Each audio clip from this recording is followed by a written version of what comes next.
জাতীয় নাগরিক party NCP থেকে বের হয়ে গেলেন জুলাই গণঅভ্যুত্থানের অন্যতম নেত্রী উমামা ফাতেমা। কিন্তু কেন? এ নিয়ে অনেক প্রশ্ন উঠছে। তাহলে কি বড় কোনো দল থেকে ডাক পেয়েছেন, বা অন্য কোনো দলেই যোগ দিবেন উমামা ফাতেমা, নাকি এনসিপি থেকে চাপ পেয়েছেন তার কারণে বের হয়ে গেছে? একটা ফেসবুক পোস্টে সবার উদ্দেশ্যে ঘোষণা দেন উমামা ফাতেমা।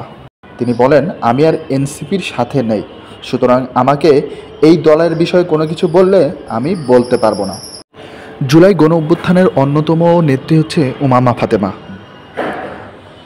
দারুণ এক ভূমিকা পালন করেন 5ই আগস্টে।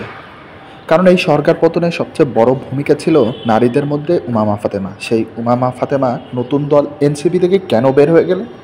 বড় কোনো রাজনৈতিক দল থেকে ডাক পেয়েছেন, নাকি এনসিপির থেকে চাপে, তা এখন পর্যন্ত জানা যায়নি। তবে সম্ভবত কোনো সংগঠনের সাথে জড়িত থাকতে চান না। উমামা ফাতেমা রাজনীতি না করেই সাধারণ মানুষের সাথে থাকতে চান, সাধারণ শিক্ষার্থীদের নিয়ে কাজ করতে চান এই সমন্বয়ক।